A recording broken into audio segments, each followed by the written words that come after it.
wonten Jawi Kelurah Petruk Kanthong Bolong Jawi Kelurah Bagong awit dhateng Anoman Satma karya kagiat kadoro wekasan.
Sampun prakteng witeng naga sari ulat mangandhaka tinggal man kaya rembug ning arep mau mumpung kowe ning kene iki malah dipasrahi gawean ngundurke Kurawa. Kowe ngerti urung Kurawa ki sapa? Ih, nate mireng. Nanging nembe samenika badhe wanuh. Oh ya lumrah nek durung ngerti ki lumrah. Merga kowe iki uripe ning Pancawati terus Kurawa ki sedulure Pandhawa ning sing Kurawa kuwi cacahe 100. Cacahe 100 kuwi watake racak kabeh adigang, adigung, adiguna. Ning di papan mesti mung gawe geger. Ning di papan ketekan Kurawa suasana apa wae iki mesti dadi bubrah. Merga sing mandhegani ya kae mau Pendhita Durna karo Sengkuni, wong loro kae iki wong julik, wong jahil mtakil kabeh. Mula iki aku njaluk gawemu Kurawa kae diundurke. Piye? Oh, piye man, Mbok? Sago apa ora nek ora sago ki mulya wae kono wis ora masalah. Ih. Tur kowe iki mbiyen ki senopati sing peng-pengan. Mungsuh karo Wadyabala Ngalengka buta-buta akeh semono mbiyen tok babati. Aku ki jane kangen karo gaweanmu karo tandangmu kuwi ya, Man. Padune kowe iki meng wegah ngundurke to kowe iki, Gong. Aku njaluk tulung kowe maju ya, Man, nggih. Ih, sendika lenggaske Kurawa kula pethukne iki Lurah. Ya, matur sembah nuwun, Man.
Mati keneng apa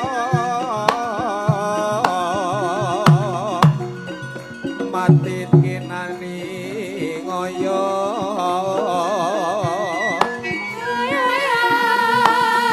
untuk jojo prabeng kikir sok manyo ilang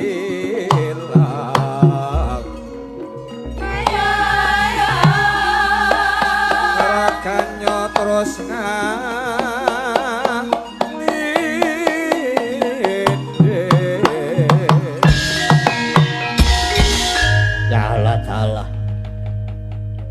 kok ning ngarang kadempel ana wujude kethek putih. Wujude munyuk. Yen pancen kowe padha bisa tata jalma, lan yen pancen kowe duwe jeneng gageng aku kowe sapa? Jagat Dewa Bathara ngabane aku sak geleme iki. Nadyan aku iki wujude kewan, wujude wanara. Nanging aku bisa tata jalma. Wah elok. Wujude kethek wae iso omong tenan. Banjur sapa jenengmu? Nadyan wujudku wanara nanging iki ora mung kedhek sembarangan takon marang aku. Aku Raden Senggana Anuman. Bali takon kowe sapa? Wah. Mung kethek wae jenenge nganggo Raden. Yo, ditepung kowe. Aku salah sijine Kadang Kurawa. Aku Raden Kartomarma. Noman. Kowe kethek elek sumingkira. Ndi, Semar? Tak boyong ana negara Ngastina. Lakon kowe mboyong Kyai Lurah Semar. Nanging watun bisa nugel guluku babu. Nemping lorong Gincapati wani dening aku. Apamu sing tau dene ora minggat saka ngarep aku tebak dadamu kene marganing patimu sing lino prapting lalis Kartomarma.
Tumbak jebol jajamu.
Woi dia, canda.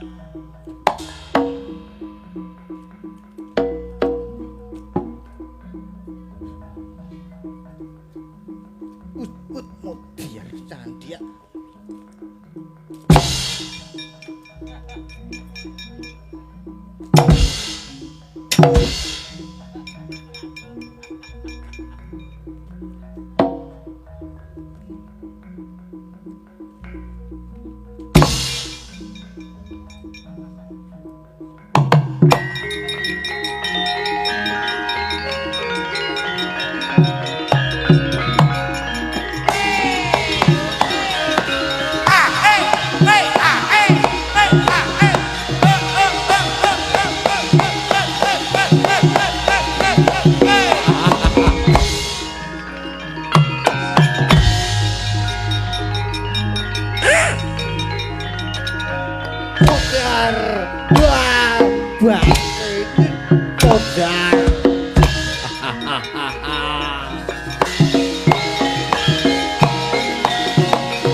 iki mbok tiba iki panggon papan. Nggih nyun ngapunten iki Lurah. Ngopo kok kowe kontal barang iki? Ih. Mengisaipun gedhe dhuwur. Sapa? Kirangan. Lho kepita kowe iki? Senengane ngguyu. Wah iki tak senengane ngguyu. Iya. Gedhe dhuwur senengane ngguyu. Baron apa? Sanes. Nek niku nek guyu watuk. Niku iki kados togok nek niku. Wah, esuk ndres sapa? Mboten ngertos. Gedhe dhuwur guyang-guyu. Iki, oh kae musuhku nek kowe. Kowe ngasuwa sik. Mit.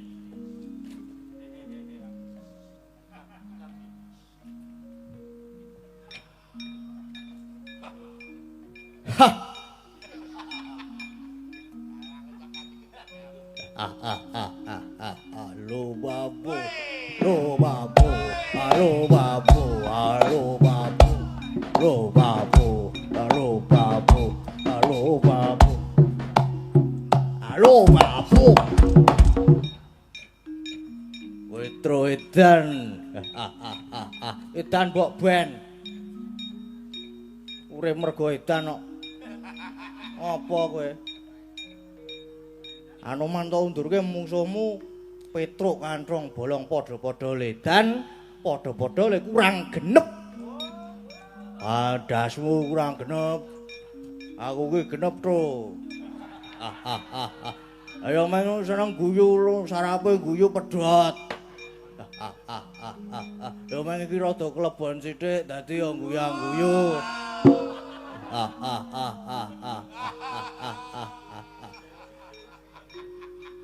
Lebon apa? Ben kaya sikis.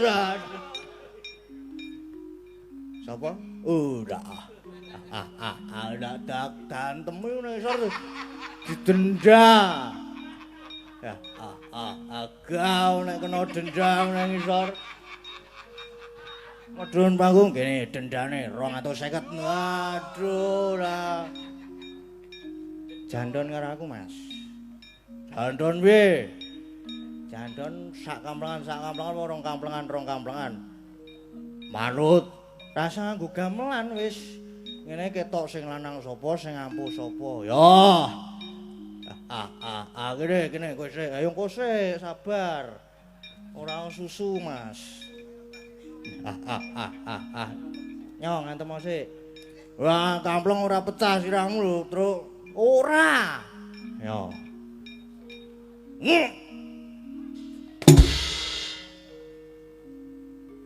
Pisan meneh. Wo, mindo iki.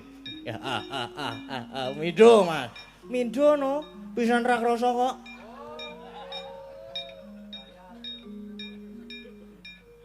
Mindo engko mbayarne. Wah, ora.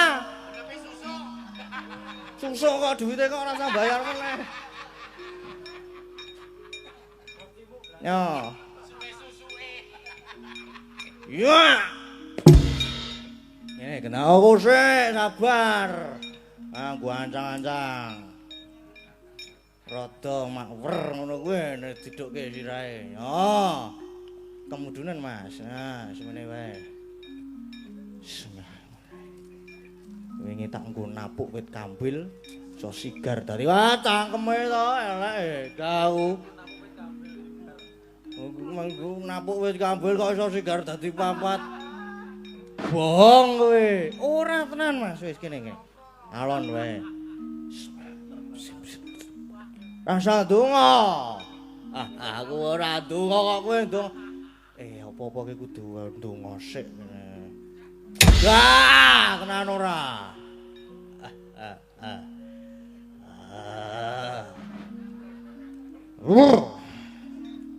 Ya, pisan meneh. Wah, padha lek. Ampuhe iki padha. Padha wae padake ampuh aku no padake batur bal 27.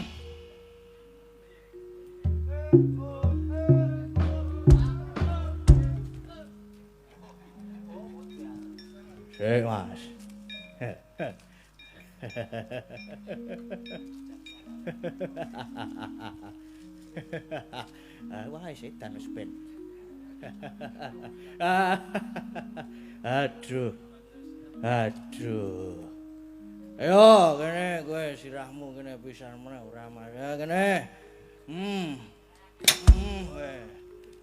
Isih pisan meneh iki.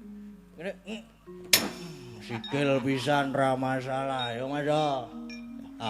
Ayo padha sirahe. Wong edan tak tinggal truk. Wis ngono kuwi lak wis beres.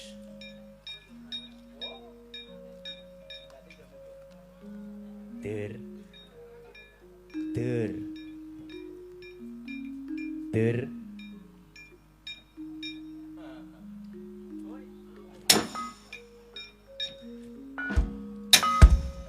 Matane. Ada aku ayo melu mumet iki. Wis mundur kabeh apa, Truk? Wis. Ayo ndek Kurawa padha maju rene meneh.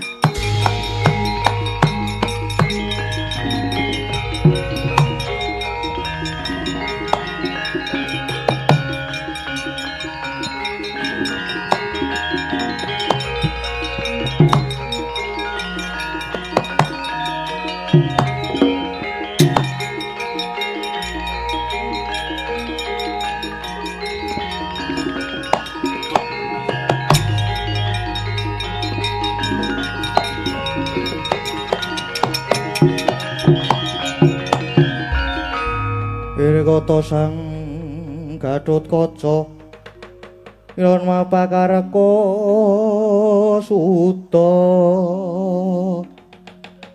Tegapira Kresna muji sakti nira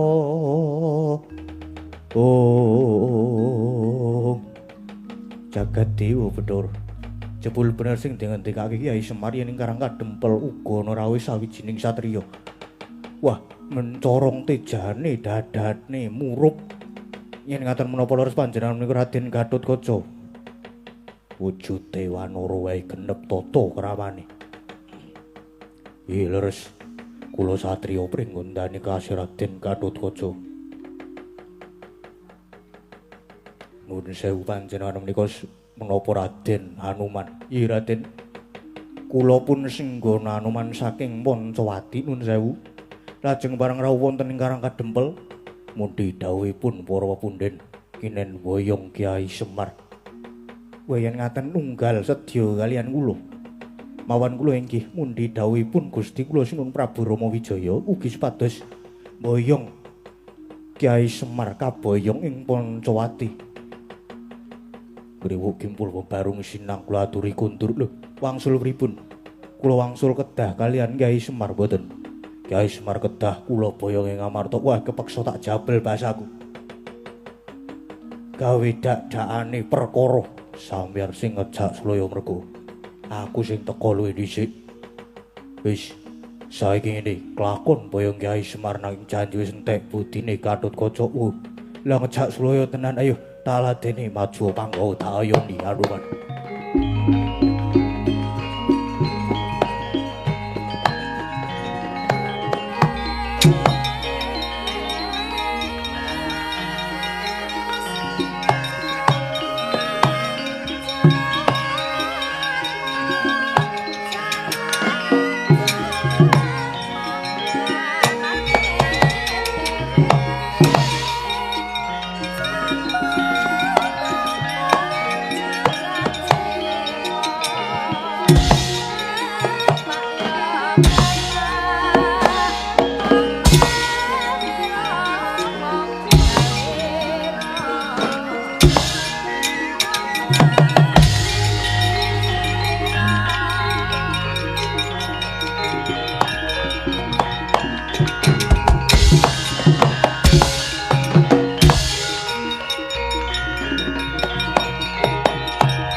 mangke riyen.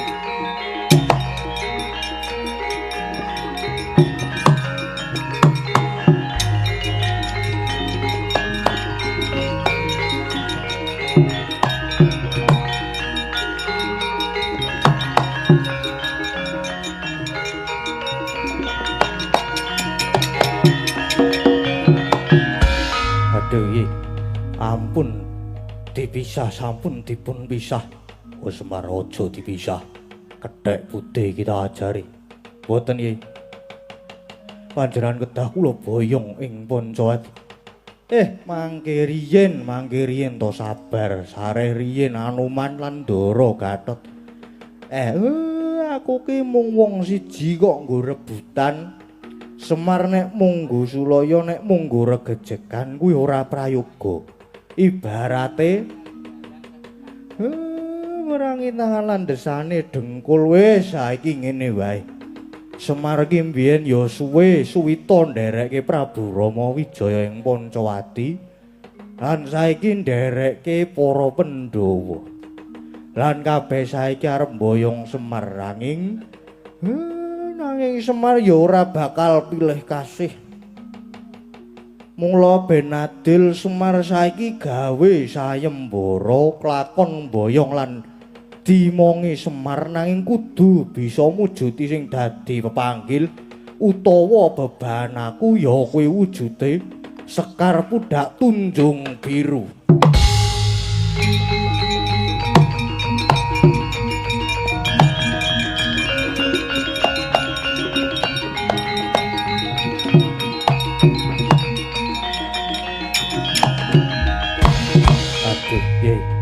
Inggih ngendikan wau yen ngaten lelampan menika badhe kula aturaken sinuwun Rama Wijaya kula nyuwun pamit wangsul ing Pancawati Semar.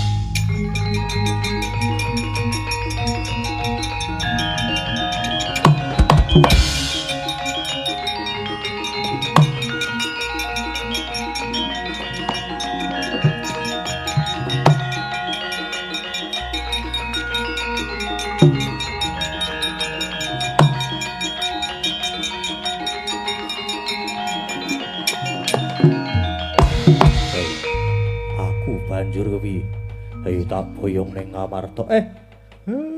Kados atur kula wau Den, yen Semar boten pilih kasih. Pun saniki Ndara Gatot Kaca taturi kundur mawon lajeng sowan ngarsane para pepundhen Pandhawa. Mangaturke yen Semar nyuwun bebana Sekar Pudak Tunjung Biru. Lan jandika kula kanteni Garing Petruk Bagong ben mangketen gara-gara wonten sik nembang. Pun kula wonten mriki mawon mangkundur lan mangsa wonten Ngamarta Den.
Kritinane pasewakan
Sono apa dene Yai Narpati Sugriwa.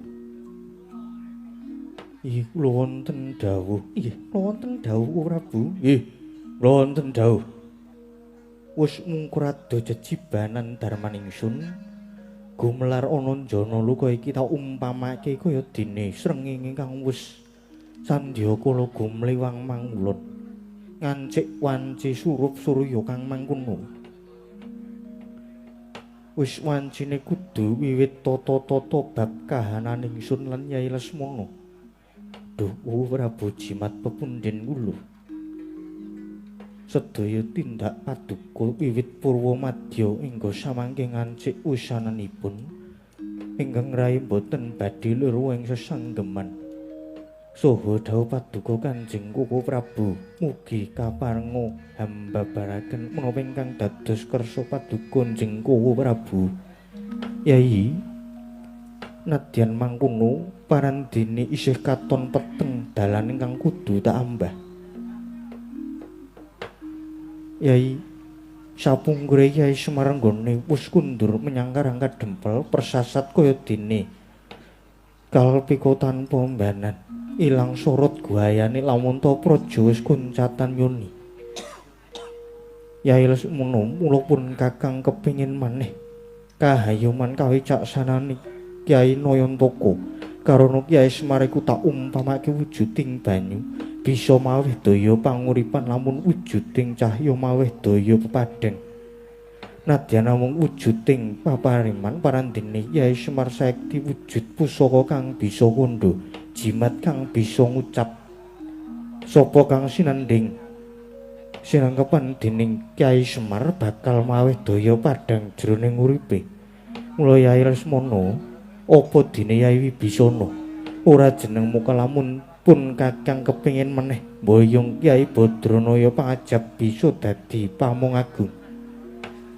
Parang munjuk atur Prabu. Yai Wibisana piye? Ingajeng Koko Prabu sampun dawuh utusan angger senggana Anoman supados lumarep wonten ing Karang Kadempel supados amboyongi Kyai Nayantaka kaboyong kundur wonten ing Pancawati pinangka dados pamong agung. Ragi samenika gandeng angger senggana sampun keparangsuhan malih lajeng kula aturi dangu menggah kados pundi kabul kawusananipun.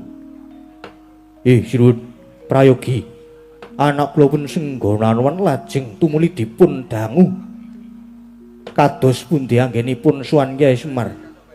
Prayoga mangkono Yai. Anoman kaslaknata ling rasaku kepengin ninggal nguningani nggonira ingsun dawuhi supaya mboyongi Kyai Semar kadiparan Anoman. Kepareng munjo atur lepat sumadung detuga sinuwun. Nalika semanten ingkang abdi sampun kelampah suwan wonten Karang Kadempel supados amboyongi Kyai Lurah Semar Badranaya.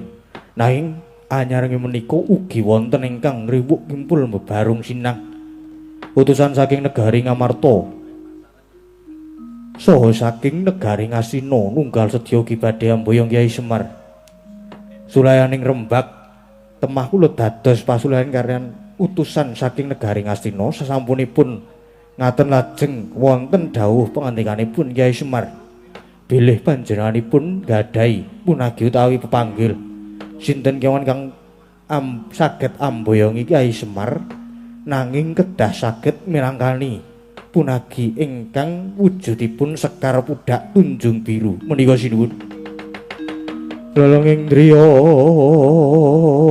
mangu-mangungkung kaduhan rimang lerena tanpa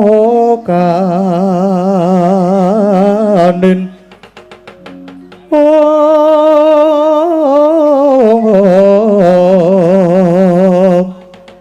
sarata mudha usang repa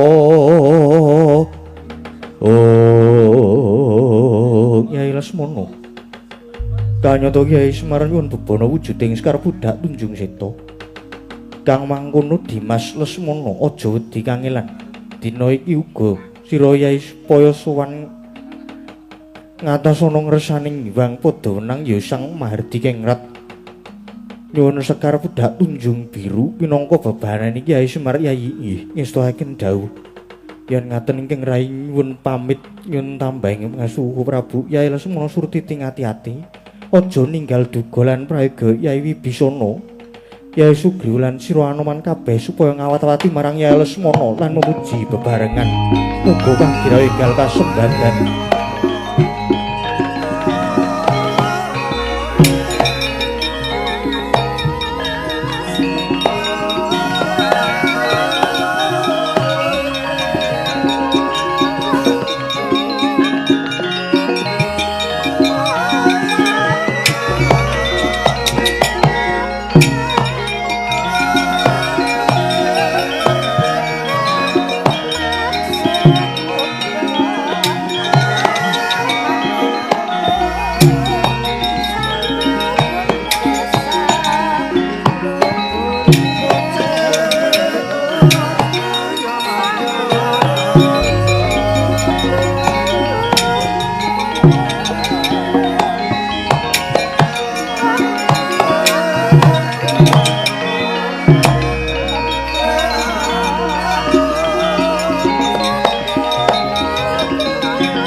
sumbar Gatar-watar bumi kunjing Gwaludo guntur ketuk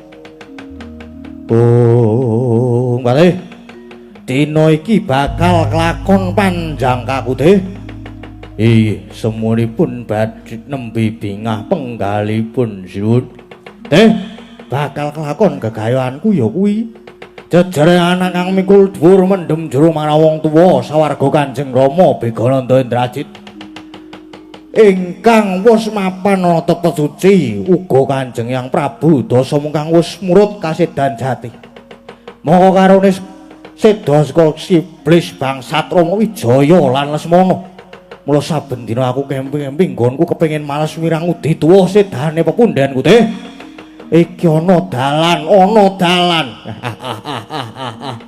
dina iki Lesmana pisah karo Rama kabar sing ndak tampa Lesmana bakal budal ana suwa Jawa golek sing jenenge Semar wah bakal ringkih kekuatane Lesmana tak umpamake negara wit aja deleke dhisik nanging pang-pange kudu dipripilih dhisik Grit lampit brungkat kimpul gajah gelar singa barong wadyabala supaya dikencengi nggone dandan dibudalake waton lanang nyekel gaman Lesmana tegah dalan tak kokope geti wis wae kedhaos sinuwun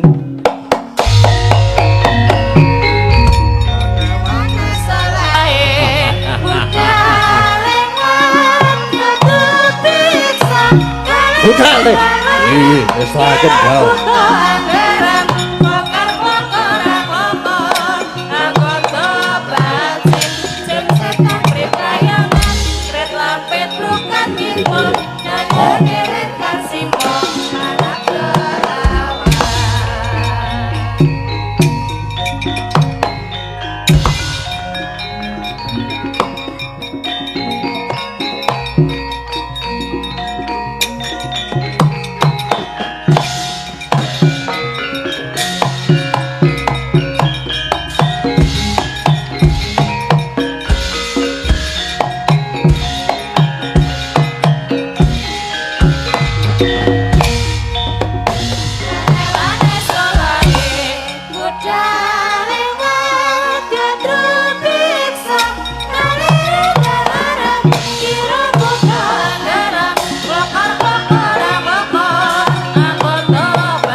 Munyal, munyal. Munyal, munyal. Munyal.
Nyeruk di 200 ngomede eta mah. Nyuknyas, Bas, nyuknyas, nyuknyas.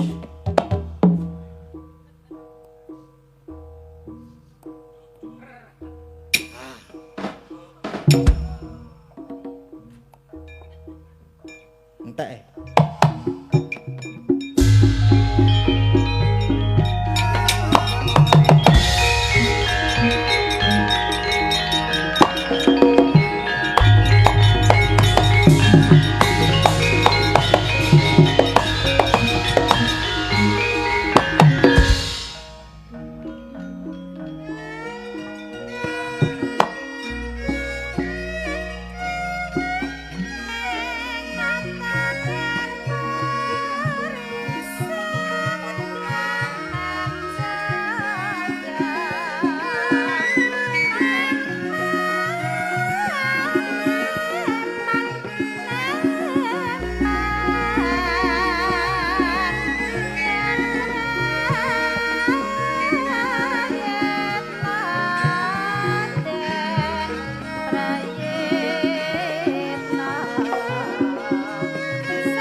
saya dalu aras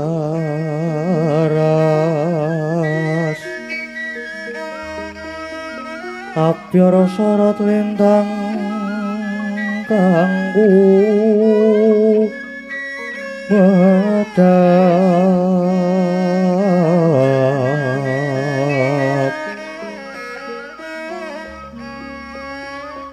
titi sonya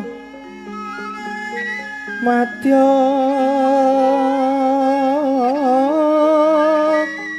ratri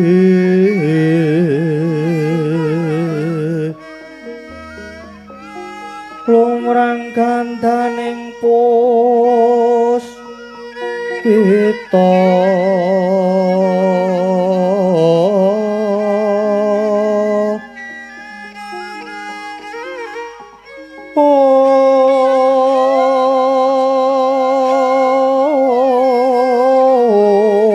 karanggiwan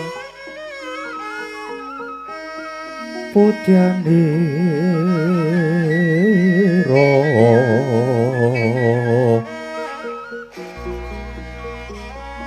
sang dicoro ngeng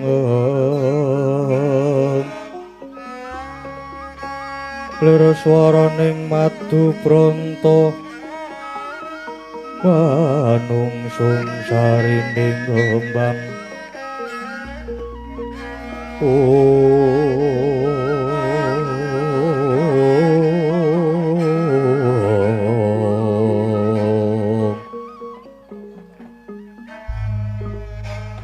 Jero pingsan kang ngaroko gumantos ing dalu jroning ratri dereng wonten ingkang kacarita.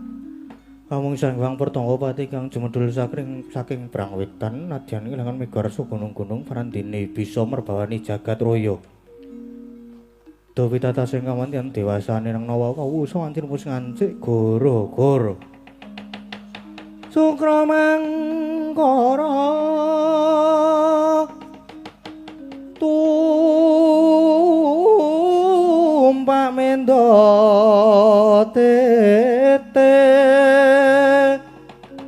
tete kaloba sumawar cita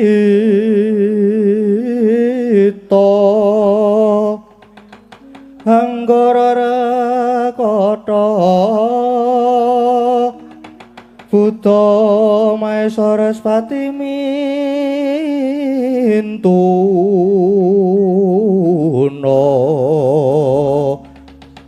eka dwi tricatura panca cacata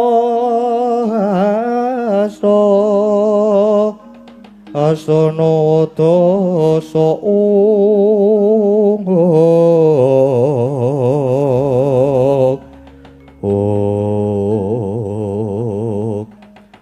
semanten perbaning gara-gara ing jagating pakeliran saking namung rumati mijilira parapat punakawan Kilura Semar Gareng Petruk Swana Lira Bagong ingkang samya gegojekan madyaning Tirta Kencana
Lah ora muni.